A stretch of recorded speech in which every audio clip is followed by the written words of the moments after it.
öksürük için doğal macun rica edeceğiz. Havalar Tabii. soğudu, öksürükler başladı. Başladı. Genellikle de bu sene çok enteresan bir biçimde de insanlar çok fazla diyorlar ki geçmiyor. Çok Evet. inatçı, geçmiyor. İlacımı kullandım, vitaminlerimi aldım, meyve sularımı içtim ama bir türlü geçmiyor. Onlar için çok basit evde uygulayacakları, hatta antiviral özellikle, yani mikrop kırıcı özellikle, bulaşmayı da önleyici bir macun yapacağız. Neredeyse herkesin evinde olan malzemelerle çok basit ve çok keyifli olacak diye düşünüyorum. Hemen balımız var. Ne balı olabilir? Salgı ballarının hepsi olabilir.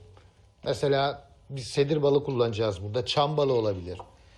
Karadeniz'de yaşıyorsanız ve kolay ulaşabiliyorsanız kestane balı olabilir. Ki çok iyi bir baldır.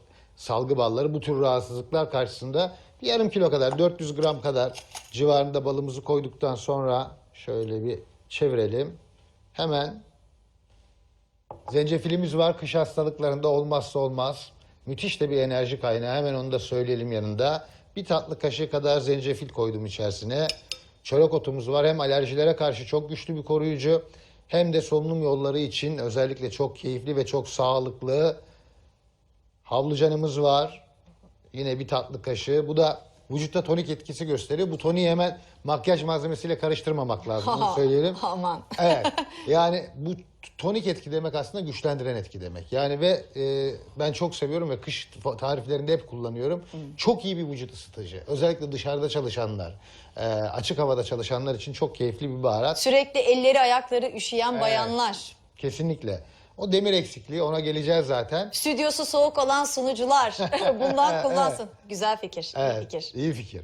Bir tatlı kaşığı da meyanın öğütülmüş toz hali var. Bakın yapmamız zaten bir buçuk dakika sürdü. Çok iyi karıştırıp kavanozunda normal oda sıcaklığında muhafaza edebiliriz ve istediğimiz zaman da kullanabiliriz. Ayhan Bey, acaba şu kavanozun içinde onları karıştırsaydık? Bunun O da olabilirdi. olur ama ağzı dar olduğu için karıştırmak biraz zor geldi bana. Burada biraz daha kolay geldi yapmak. Hanımlar evlerinde tabii öyle de yapabilirler. Muhafazası daha kolay olur. Tabii zaten içine koyacağım geri. Ha, geri Tabii koyacağız. içine boşaltacağım. İyice karıştırdığından emin olduktan sonra nasıl yiyeceğiz? Bunu yerken bildiğimiz klasik macunlar, o kuvvet macunları, o mesir macunları gibi yemeyeceğiz. Pastil gibi yemeyeceğiz. Bu çok önemli.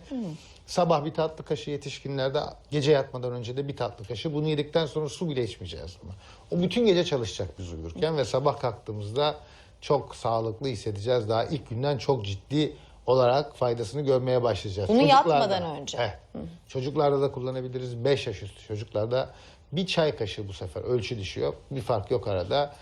Çocukların bile güvenle kullanabileceği %100 doğal, geçmeyen öksürüğe karşı müthiş bir alternatif ama aynı zamanda da çok iyi bir koruyucu. Özellikle çocuğunuz okula gidiyorsa sabah evden çıkarken bir çay kaşığı verin.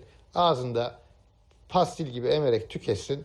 Gün boyunca da kendine bir zırh giymiş olsun diyelim. Güzel. Bunu oda sıcaklığında saklıyoruz. Evet. Ağzını kapatarak saklıyoruz. Evet, ağzını kapatıyoruz. Buzdolabına koymuyoruz. Koyarsak donacak.